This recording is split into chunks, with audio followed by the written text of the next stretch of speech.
किताब विपरण की रीत तो सच दा मार्ग भाग पंजवां।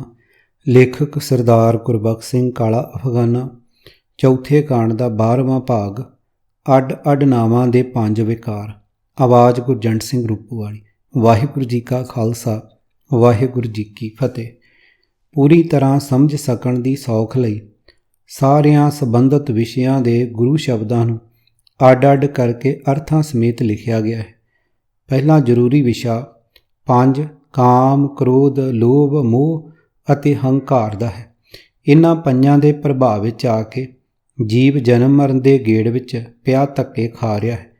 ਜੀਵਾਂ ਨੂੰ ਇਸ ਗੇੜ ਵਿੱਚ ਪਾਉਣ ਵਾਲੇ ਕਾਦਰ ਦੇ ਹੀ ਬਣਾਏ ਹੋਏ ਇਹਨਾਂ ਪੰਜਾਂ ਹੀ ਵਿਕਾਰਾਂ ਦੀ ਅੱਡ ਅੱਡ ਵਿਚਾਰ ਪੁਸਤਕ ਦੇ 7ਵੇਂ ਭਾਗ ਵਿੱਚ ਕੀਤੀ ਗਈ ਹੈ। ਇੱਥੇ ਇਹਨਾਂ ਪ੍ਰਤੀ ਸਤਿਗੁਰਾਂ ਦੇ ਉਪਦੇਸ਼ ਤੋਂ ਸਿੱਖਿਆ ਲੈਣ ਦੇ ਨਾਲ ਇਹ ਜਾਣਕਾਰੀ ਵੀ ਹੋਵੇਗੀ ਕਿ ਗੁਰਬਾਣੀ ਵਿੱਚ ਇਹਨਾਂ ਪੰਜਾਂ ਵਿਕਾਰਾਂ ਨੂੰ ਕਿਹੜੇ ਕਿਹੜੇ ਨਾਮ ਦਿੱਤੇ ਹੋਏ ਹਨ। ਭਾਗੂੜਾ 5 ਵਿਕਾਰ। ਪੰਚ ਵਿਕਾਰ ਮਨ ਮੈਂ ਬਸੇ ਅਰਾਚੇ ਮਾਇਆ ਸੰਗ ਸਾਧ ਸੰਗ ਹੋਏ ਨਿਰਮਲਾ ਨਾਨਕ ਪ੍ਰਭ ਕੈ ਰੰਗ। ਪੰਨਾ 297। ਗੁਰਦੇਵ ਜੀ ਦਾ ਫਰਮਾਨ ਹੈ, ਜਿਹੜੇ ਮਨੁੱਖ ਮਾਇਆ ਦੇ ਮੋਹ ਵਿੱਚ ਮਸਤ ਰਹਿੰਦੇ ਹਨ ਉਹਨਾਂ ਦੇ ਮਨ ਵਿੱਚ ਕਾਮ, ਕ੍ਰੋਧ, ਲੋਭ, ਮੋਹ, ਹੰਕਾਰ 5 ਵਿਕਾਰ ਟਿਕੇ ਰਹਿੰਦੇ ਹਨ। ਪਰ ਜਿਹੜਾ ਮਨੁੱਖ ਗੁਰੂ ਦੀ ਸੰਗਤ ਵਿੱਚ ਰਹਿ ਕੇ ਪਰਮਾਤਮਾ ਦੇ ਪ੍ਰੇਮ ਰੰਗ ਵਿੱਚ ਰੰਗਿਆ ਰਹਿੰਦਾ ਹੈ ਉਹ ਪਵਿੱਤਰ ਜੀਵਨ ਵਾਲਾ ਹੋ ਜਾਂਦਾ ਹੈ। ਜਪ ਗੋਬਿੰਦ ਸੰਗੀ ਸਭ ਤਾਰੇ ਬਹੁਤ ਨਾਹੀ ਪੰਚ ਬਟਵਾਰੇ। ਪੰਨਾ 760। ਅਰਥ, ਇਹ ਭਾਈ ਸਦਾ ਪਰਮਾਤਮਾ ਦਾ ਨਾਮ ਜਪਿਆ ਕਰ। ਜਿਹੜਾ ਜਪਦਾ ਹੈ ਉਹ ਆਪਣੇ ਸਾਰੇ ਸਾਥੀਆਂ ਨੂੰ ਸੰਸਾਰ ਸਮੁੰਦਰ ਤੋਂ ਪਾਰ ਲੰਘਾ ਲੈਂਦਾ ਹੈ। ਪੰਜੇ ਲੁਟੇਰੇ ਉਸ ਉੱਤੇ ਦਬਾਅ ਨਹੀਂ ਪਾ ਸਕਦੇ। ਪੰਜ ਦੂਤ ਮੋਹੇ ਸੰਸਾਰਾ ਮਨਮੁਖ ਅੰਧੇ ਸੁਧ ਨਾ ਸਾਰਾ ਗੁਰਮੁਖ ਹੋਵੈ ਸੋ ਆਪਣਾ ਘਰ ਰਾਖੈ। ਪੰਜ ਦੂਤ ਸ਼ਬਦ ਪਚਾਵਣਿਆ। ਪੰਨਾ 113। ਅਰਥ, ਕਾਮਾਦਿਕ 5 ਵੈਰੀ ਜਗਤ ਦੇ ਆਤਮਿਕ ਜੀਵਨ ਨੂੰ ਲੁੱਟ ਰਹੇ ਹਨ ਪਰ ਆਪਣੇ ਮਨ ਦੇ ਪਿੱਛੇ ਤੁਰਨ ਵਾਲੇ ਅਤੇ ਮਾਇਆ ਦੇ ਮੋਹ ਵਿੱਚ ਅੰਨੇ ਹੋਏ ਮਨੁੱਖ ਨੂੰ ਨਾ ਅਕਲ ਹੈ ਨਾ ਉਸ ਨੂੰ ਇਸ ਲੁੱਟ ਦੀ ਖਬਰ ਹੈ। ਜਿਹੜਾ ਮਨੁੱਖ ਗੁਰੂ ਦੇ ਸਨਮੁਖ ਰਹਿੰਦਾ ਹੈ ਉਹ ਗੁਰੂ ਦੇ ਸ਼ਬਦ ਗਿਆਨ ਵਿੱਚ ਜੁੜ ਕੇ ਪੰਜਾਂ ਵੈਰੀਆਂ ਦਾ ਨਾਸ਼ ਕਰ ਲੈਂਦਾ ਹੈ। ਮੰਗਲਵਾਰੇ ਲੈ ਮਾਹੀਤ ਪੰਜ ਚੋਰ ਕੀ ਜਾਣੇ ਰੀਤ ਘਰ ਛੋਡੇ ਬਾਹਰ ਜਿਨ ਜਾਏ ਨਾਤਰ ਖਰਾ ਰਿਸੇ ਹੈ ਰਾਏ। ਪੰਨਾ 344।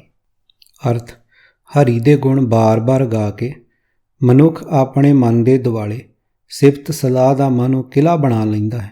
ਕਾਮਾਦਿਕ 5 ਚੋਰਾਂ ਦਾ ਹੱਲਾ ਕਰਨ ਦਾ ਢੰਗ ਸਮਝ ਲੈਂਦਾ ਹੈ। ਇਸ ਤਰ੍ਹਾਂ ਉਹਨਾਂ ਦਾ ਵਾਰ ਨਹੀਂ ਆਉਣ ਦਿੰਦਾ। ਹੇ ਭਾਈ, ਤੂੰ ਵੀ ਸਿਮਰਨ ਰੂਪ ਕਿਲ੍ਹੇ ਨੂੰ ਛੱਡ ਕੇ ਬਾਹਰ ਨਾ ਜਾਈਂ। ਭਾਵ ਪ੍ਰਭੂ ਚਰਨਾਂ ਦਾ ਆਸਰਾ ਭੁੱਲ ਕੇ ਆਪਣੇ ਮਨ ਨੂੰ ਬਾਹਰ ਭਟਕਣ ਨਾ ਦੇਈਂ, ਨਹੀਂ ਤਾਂ ਇਹ ਮਨ ਵਿਕਾਰਾਂ ਵਿੱਚ ਪੈ ਕੇ ਬੜਾ ਦੁਖੀ ਹੋਵੇਗਾ। ਏਕ ਕੋਟ ਪੰਚ ਸਿੱਖ ਦਾਰਾ ਪੰਚੇ ਮੰਗੇ ਹਾਲਾ ਜਿਮੀ ਨਾਹੀ ਮੈਂ ਕਿਸੇ ਕੀ ਬੋਈ ਐਸਾ ਦੇਨ ਦੁਖਾਲਾ। ਪੰਨਾ 793। ਅਰਥ, ਮਨੁੱਖ ਦਾ ਇਹ ਸਰੀਰ ਮਾਨੋ ਇੱਕ ਕਿਲ੍ਹਾ ਹੈ ਜਿਸ ਵਿੱਚ 5 ਕਾਮਾਦਿਕ ਚੌਧਰੀ ਵੱਸਦੇ ਹਨ। ਪੰਜੇ ਹੀ ਇਸ ਮਨੁੱਖ ਪਾਸੋਂ ਮਾਮਲਾ ਮੰਗਦੇ ਹਨ। ਭਾਵ ਇਹ ਪੰਜੇ ਇਸ ਨੂੰ ਖੁਆਰ ਕਰਦੇ ਫਿਰਦੇ ਹਨ। ਪਰ ਆਪਣੇ ਸਤਿਗੁਰਾਂ ਦੀ ਕਿਰਪਾ ਨਾਲ ਮੈਂ ਇਹਨਾਂ ਪੰਜਾਂ ਵਿੱਚੋਂ ਕਿਸੇ ਦਾ ਵੀ ਮੁਜ਼ਾਹਰਾ ਨਹੀਂ ਬਣਿਆ। ਭਾਵ ਮੈਂ ਕਿਸੇ ਦੇ ਵੀ ਦਬਾਅ ਵਿੱਚ ਨਹੀਂ ਆਇਆ। ਇਸ ਵਾਸਤੇ ਕਿਸੇ ਦਾ ਮਾਮਲਾ ਭਰਨਾ ਮੇਰੇ ਲਈ ਔਖਾ ਹੈ। ਭਾਵ ਇਹਨਾਂ ਵਿੱਚੋਂ ਕੋਈ ਵਿਕਾਰ ਮੈਨੂੰ ਕੁਰਾਏ ਨਹੀਂ ਪਾ ਸਕਦਾ। ਗੁਰ ਕੋ ਸ਼ਬਦ ਮੇਰੇ ਹੀਅਰੈ ਬਸੈ ਹਰ ਨਾਮਾ ਮਨ ਸੰਗ ਧਰੋ ਤਸਕਰ ਪੰਚ ਨਿਵਾਰੋ ਠਾਕੁਰ ਸਗਲੋ ਭਰਮਾ ਮੋਹਿ ਜਰੋ। ਪੰਨਾ 828। ਅਰਥ, ਹੇ ਪ੍ਰਭੂ, ਮੇਰੇ ਉੱਤੇ ਮਿਹਰ ਕਰੋ। ਗੁਰੂ ਦਾ ਸ਼ਬਦ ਮੇਰੇ ਹਿਰਦੇ ਵਿੱਚ ਸਦਾ ਵਸਦਾ ਰਹੇ। ਹੇ ਹਰੀ, ਆਪਣਾ ਨਾਮ ਮੇਰੇ ਮਨ ਵਿੱਚ ਟਿਕਾਈ ਰੱਖ। ਹੇ ਠਾਕੁਰ, ਮੇਰੇ ਅੰਦਰੋਂ ਕਾਮਾਦਿਕ ਪੰਜੇ ਤਸਕਰ ਚੋਰ ਕੱਢ ਦੇ। ਮੇਰੀ ਸਾਰੀ ਭਟਕਣਾ ਅੱਗ ਵਿੱਚ ਸਾੜ ਦੇ। 5 ਸਿੰਘ ਰਾਖੇ ਪ੍ਰਭ ਮਾਰ 10 ਬਗਿਆੜੀ ਲਈ ਨਿਵਾਰ 3 ਆਵਰਤ ਕੀ ਚੂਕੀ ਘੇਰ ਸਾਧ ਸੰਗ ਚੂਕੇ ਭੈ ਫੇਰ। ਪੰਨਾ 899। ਅਰਥ, ਜਿਉਂ-ਜਿਉਂ ਮੈਂ ਪ੍ਰਭੂ ਨੂੰ ਸਿਮਰਿਆ ਹੈ, ਪ੍ਰਭੂ ਨੇ ਮੇਰੇ ਅੰਦਰੋਂ 5 ਕਾਮਾਦਿਕ ਸ਼ੇਰ ਮਾਰ ਮੁਕਾਏ ਹਨ। 10 ਇੰਦਰੀਆਂ ਦਾ ਦਬਾਅ ਵੀ ਮੇਰੇ ਉੱਤੋਂ ਦੂਰ ਕਰ ਦਿੱਤਾ ਹੈ।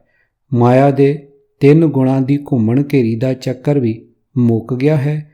ਗੁਰੂ ਦੀ ਸੰਗਤ ਵਿੱਚ ਰਹਿਣ ਕਰਕੇ ਜਨਮ ਮਰਨ ਦੇ ਗੇੜ ਦੇ ਸਾਰੇ ਡਰ ਖਤਮ ਹੋ ਗਏ ਹਨ।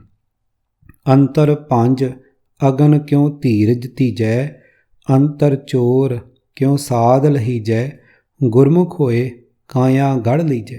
ਪੰਨਾ 905। ਅਰਥ, ਜਿੰਨਾ ਚਿਰ ਕਾਮਾਦਿਕ 5 ਵਿਕਾਰਾਂ ਦੀ ਅੱਗ ਅੰਤਰ ਆਤਮੇ ਭੜਕ ਰਹੀ ਹੋਵੇ, ਉਹਨਾਂ ਚਿਰ ਮਨ ਧੀਰਜ ਨਹੀਂ ਧਾਰ ਸਕਦਾ। ਜਿੰਨਾ ਚਿਰ ਮੋਹ ਚੋਰ ਅੰਦਰ ਵਸ ਰਿਹਾ ਹੈ, ਆਤਮਿਕ ਆਨੰਦ ਨਹੀਂ ਮਿਲ ਸਕਦਾ। ਗੁਰੂ ਦੀ ਸ਼ਰਨ ਪੈ ਕੇ ਇਸ ਸਰੀਰ ਕਿਲੇ ਨੂੰ ਜਿੱਤੇ, ਇਸ ਵਿੱਚ ਆਕੀ ਹੋਇਆ ਮਨ ਵਸ ਵਿੱਚ ਆ ਜਾਵੇਗਾ ਤੇ ਆਤਮਿਕ ਆਨੰਦ ਮਿਲੇਗਾ। 5 ਮਜਮੀ ਜੋ ਪੰਚਨ ਰਾਖੈ, ਮਿਥਿਆ ਰਸਨਾ ਨਿਤ ਉਠ ਭਾਖੈ, ਚੱਕਰ ਬਣਾਏ ਕਰੇ ਪਾਖੰਡ, ਚੁਰ ਚੁਰ ਪਚੈ ਜੈਸੇ ਤ੍ਰੇ ਰੰਡ। ਪੰਨਾ 1151। ਅਰਥ, ਪ੍ਰਭੂ ਦੀ ਯਾਦ ਭੁਲਾ ਕੇ ਜਿਹੜੇ ਮਨੁੱਖ ਆਪਣੇ ਸਰੀਰ ਉੱਤੇ ਗਣੇਸ਼ ਆਦਿਕ ਦੇ ਨਿਸ਼ਾਨ ਬਣਾ ਕੇ ਆਪਣੇ ਧਰਮੀ ਹੋਣ ਦਾ ਵਿਖਾਵਾ ਕਰਦਾ ਹੈ, ਉਹ ਅਸਲ ਵਿੱਚ ਅੰਦਰੇ ਅੰਦਰ ਮਾਇਆ ਦੀ ਖਾਤਰ ਤਰਲੇ ਲੈ ਲੈ ਕੇ ਸੜਦਾ ਰਹਿੰਦਾ ਹੈ। ਜਿਵੇਂ ਵਿਧਵਾ ਇਸਤਰੀ ਪਤੀ ਤੋਂ ਬਿਨਾਂ ਸਦਾ ਦੁਖੀ ਰਹਿੰਦੀ ਹੈ, ਉਹ ਮਨੁੱਖ ਅਸਲ ਵਿੱਚ ਕਾਮਾਦਿਕ 5 ਪੀਰਾਂ ਦਾ ਉਪਾਸ਼ਕ ਹੁੰਦਾ ਹੈ, ਕਿਉਂਕਿ ਇਹਨਾਂ ਪੰਜਾਂ ਨੂੰ ਆਪਣੇ ਹਿਰਦੇ ਵਿੱਚ ਸਾਂਭੀ ਰੱਖਦਾ ਹੈ ਤੇ ਸਦਾ ਗਿਣ ਮਿਥ ਕੇ ਆਪਣੀ ਜੀਭ ਨਾਲ ਝੂਠ ਬੋਲਦਾ ਹੈ। ਸਦੀਵੀ ਸੱਚ ਵਾਲਾ ਇਹ ਫਰਮਾਨ ਹਰ ਉਸ ਮਨੁੱਖ ਵਾਸਤੇ ਹੈ ਜੋ ਵਿਖਾਵੇ ਲਈ ਧਾਰਮਿਕ ਚਿੰਨ੍ਹਾਂ ਵਾਲਾ ਪਹਿਰਾਵਾ ਰੱਖਦਾ ਹੈ, ਪਰ ਆਚਰਣ ਹਰ ਪੱਖੋਂ ਢਿੱਲਾ ਹੈ।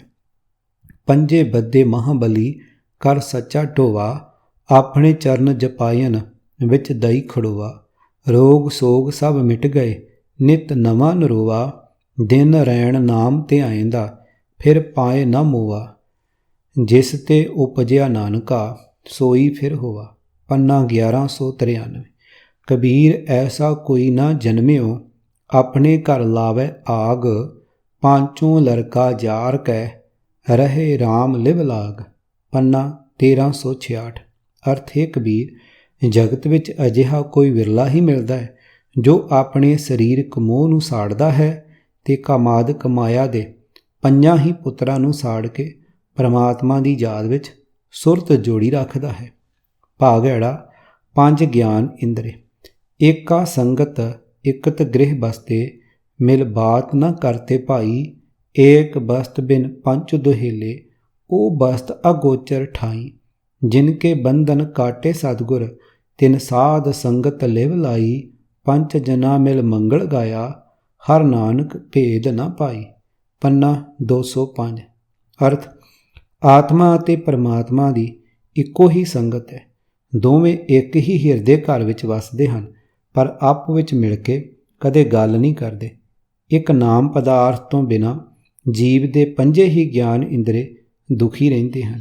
ਉਹ ਨਾਮ ਪਦਾਰਥ ਅਜਿਹੇ ਥਾਂ ਵਿੱਚ ਹੈ ਜਿੱਥੇ ਗਿਆਨ ਇੰਦਰੀਆਂ ਦੀ ਪਹੁੰਚ ਨਹੀਂ। ਗੁਰਦੇਵ ਜੀ ਦਾ ਫਰਮਾਨ ਹੈ ਕਿ ਜਿਨ੍ਹਾਂ ਦੇ ਤੂੰ ਮਾਇਆ ਦੇ ਬੰਧਨ ਕੱਟ ਦਿੱਤੇ, ਉਹਨਾਂ ਨੇ ਸਾਧ ਸੰਗਤ ਵਿੱਚ ਟਿਕ ਕੇ ਪ੍ਰਭੂ ਨਾਲ ਪ੍ਰੀਤ ਬਣਾਈ। ਉਹਨਾਂ ਦੇ 5 ਗਿਆਨ ਇੰਦਰੀਆਂ ਨੇ ਮਿਲ ਕੇ ਸਿਫਤ ਸਲਾਹ ਦਾ ਗੀਤ ਗਾਇਆ। ਉਹਨਾਂ ਵਿੱਚ ਤੇ ਹਰੀ ਵਿੱਚ ਕੋਈ ਵੇਥ ਨਾ ਰਹਿ ਗਈ। ਮਨ ਮੈਂ ਜੋਤ, ਜੋਤ ਮੈਂ ਮਨੂਆ, ਪੰਚ ਮਿਲੇ ਗੁਰ ਭਾਈ, ਨਾਨਕ ਤਿਨ ਕੈ ਸੰਤ ਬਲਹਾਰੀ, ਜਿਨ ਏਕ ਸ਼ਬਦ ਲਿਵ ਲਾਈ। ਪੰਨਾ 879। ਅਰਥ, ਗੁਰਦੇਵ ਜੀ ਫਰਮਾਨ ਕਰਦੇ ਹਨ ਕਿ ਮੈਂ ਉਹਨਾਂ ਗੁਰਮੁਖਾਂ ਤੋਂ ਕੁਰਬਾਨ ਹਾਂ ਜਿਨ੍ਹਾਂ ਨੇ ਪਰਮਾਤਮਾ ਦੀ ਸਿਫਤ ਸਲਾਹ ਦੀ ਬਾਣੀ ਵਿੱਚ ਸੁਰਤ ਜੋੜੀ ਹੈ। ਉਹਨਾਂ ਦੇ ਮਨ ਵਿੱਚ ਅਕਾਲ ਪੁਰਖ ਦੀ ਜੋਤ ਪ੍ਰਗਟ ਹੋ ਜਾਂਦੀ। ਪਰਮਾਤਮਾ ਦੀ ਯਾਦ ਵਿੱਚ ਉਹਨਾਂ ਦਾ ਮਨ ਸਦਾ ਲੀਨ ਰਹਿੰਦਾ ਹੈ।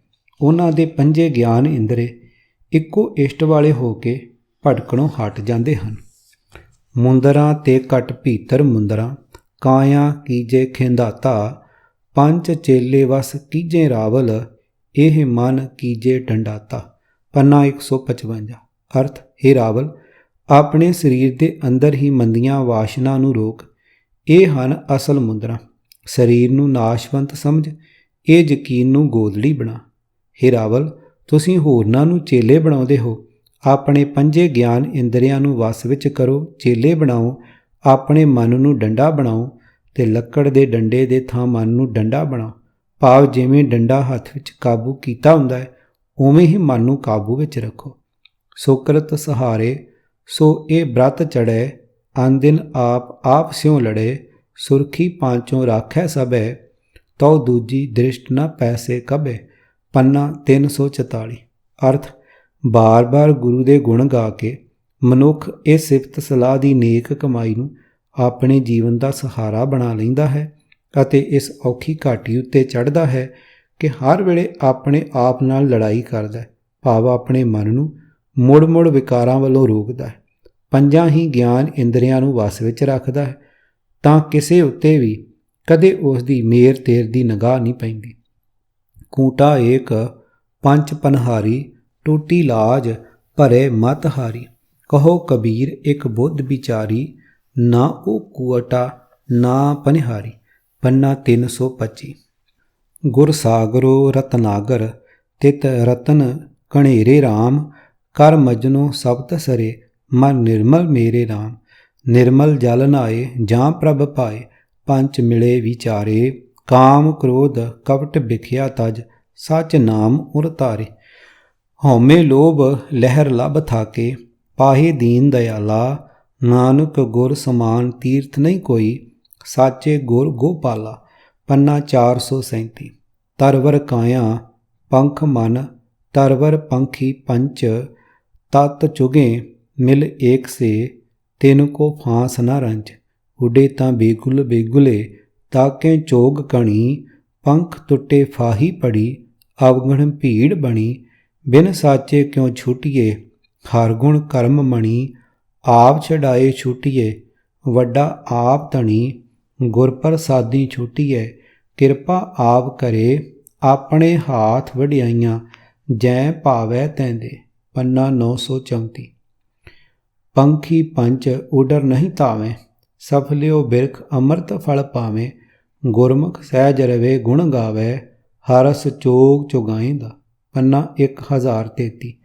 ਪੰਚ ਬੈਲ ਗੜੀਆ ਦੇਹ ਧਾਰੀ, ਆਰਾਮ ਕਲਾ ਨਿਭੇ ਪਤ ਸਾਰੀ। ਧਰ ਟੂਟੀ ਗਾਡੋ ਸਿਰ ਭਾਰ, ਲੱਕਰੀ ਬਿਖਰ ਜਰੀ ਮੰਝ ਭਾਰ। ਪੰਨਾ 879। ਭਾਗੀੜੀ ਪੰਜ ਸ਼ੁਭ ਗੁਣ, ਪੰਚ ਮਨਾਏ, ਪੰਚ ਰੁਸਾਏ, ਪੰਚ ਵਸਾਏ, ਪੰਚ ਗਵਾਏ।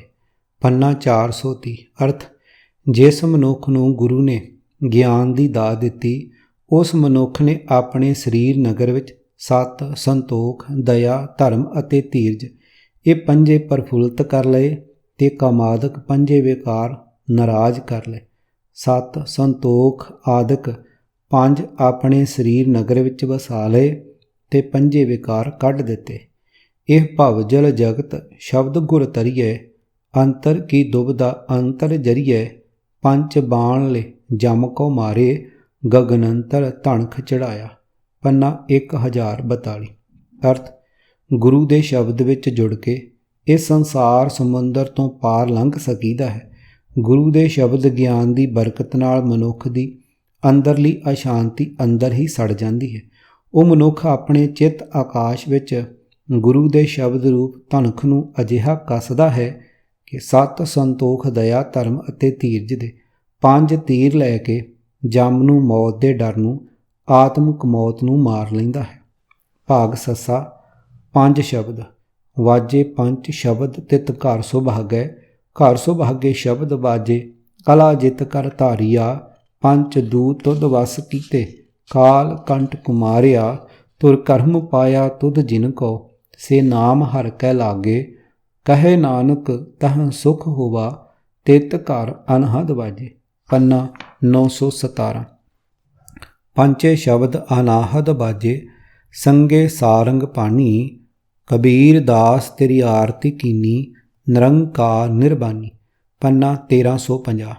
ਅਰਥ, ਹੇ ਵਾਸ਼ਨਾ ਰਹਿਤ ਨਿਰੰਕਾਰ, ਹੇ ਸਾਰੰਗ ਪਾਣ, ਮੈਂ ਤੇਰੇ ਦਾਸ ਕਬੀਰ ਨੇ ਵੀ ਤੇਰੀ ਇਹੋ ਜਿਹੀ ਆਰਤੀ ਕੀਤੀ ਹੈ ਜਿਸ ਦੀ ਬਰਕਤ ਨਾਲ ਤੂੰ ਮੈਨੂੰ ਅੰਗ ਸੰਗ ਦਿਸ ਰਿਹਾ ਹੈ ਤੇ ਮੇਰੇ ਅੰਦਰ ਇੱਕ ਐਸਾ ਆਨੰਦ ਬਣ ਰਿਹਾ ਹੈ ਮਾਨੋ 5 ਕਿਸਮਾਂ ਦੇ ਮਿਲਵੇਂ ਸਾਜ਼ ਮੇਰੇ ਅੰਦਰ ਇੱਕ ਰਸ ਵੱਜ ਰਹੇ ਹਨ। ਭਾਗ ਹਾਹਾ। 5 ਠੱਗ। ਮਹੱਲਾ ਪਹਿਲਾ।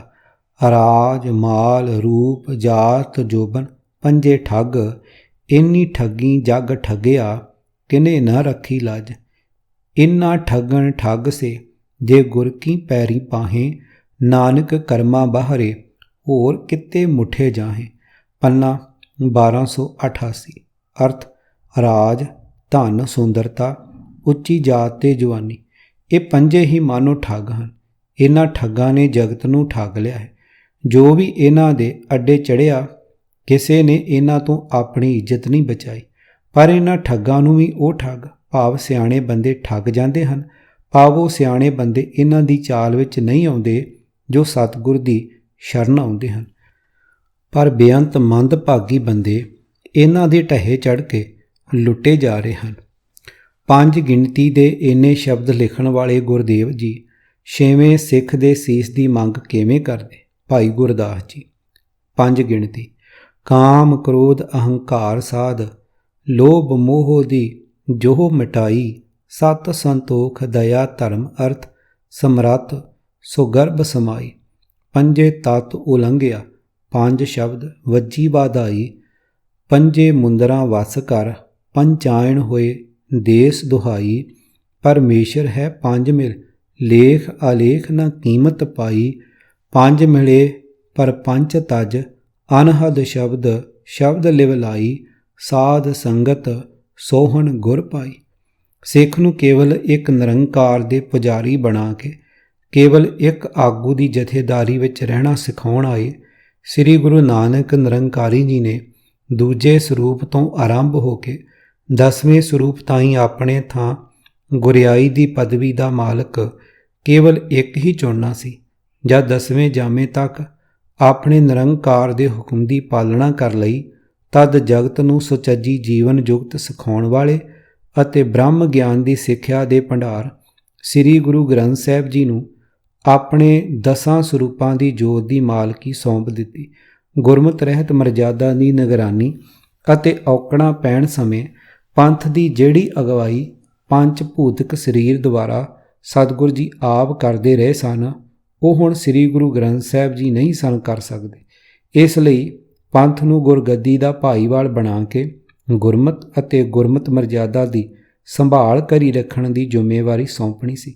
ਆਪਣੇ ਨਿਰੰਕਾਰ ਦੇ ਬਣਾਏ ਨਿਯਮ ਦੀ ਪਾਲਣਾ ਕਰਦਿਆਂ ਹੋਇਆਂ 10ਵੇਂ ਗੁਰੂ ਨਾਨਕ ਨਿਰੰਕਾਰੀ ਜੀ ਨੇ ਪੰਥ ਵਿੱਚੋਂ 5 ਤਿਆਗੀ ਗੁਰਮੁਖਾਂ ਦੀ ਪੰਚਾਇਤ ਚੁਣ ਕੇ ਪੰਜੀ ਪਰਮੇਸ਼ਰ ਵਾਲੀ ਗੱਲ ਪੂਰੀ ਕਰ ਲਈ। 6ਵੇਂ ਸੀਸ ਦੀ ਮੰਗ ਕਰਨ ਦੀ ਲੋੜ ਰਹਿ ਹੀ ਨਹੀਂ ਗਈ। ਗੁਰ ਕੇ ਭਾਣੀ ਵਿੱਚ ਅੰਮ੍ਰਿਤ ਹੈ ਸਹਿਜੇ ਪਾਵੈ ਕੋਏ, ਜਿਨ੍ਹਾਂ ਪ੍ਰਾਪਤ ਤਿਨ ਪੀਆ ਹਉਮੈ ਵਿੱਚੋਂ ਖੋਏ, ਨਾਨਕ ਗੁਰਮੁਖ ਨਾਮ ਧਿਆਈਐ ਸੱਚ ਮਿਲਾਵਾ ਹੋਏ। ਪੰਨਾ 31। ਕਿਤਾਬ ਵਿਪਰਨ ਕੀ ਰੀਤ ਤੋਂ ਸੱਚ ਦਾ ਮਾਰਗ ਭਾਗ 5ਵਾਂ। ਲੇਖਕ ਸਰਦਾਰ ਗੁਰਬਖਸ਼ ਸਿੰਘ ਕਾਲਾ ਅਫਗਾਨਾ। ਚੌਥੇ ਕਾਂਡ ਦਾ 12ਵਾਂ ਭਾਗ। ਆਵਾਜ਼ ਗੁਰਜੰਟ ਸਿੰਘ ਰੂਪੋਵਾਲੀ। ਵਾਹਿਗੁਰੂ ਜੀ ਕਾ ਖਾਲਸਾ ਵਾਹਿਗੁਰੂ ਜੀ ਕੀ ਫਤਿਹ।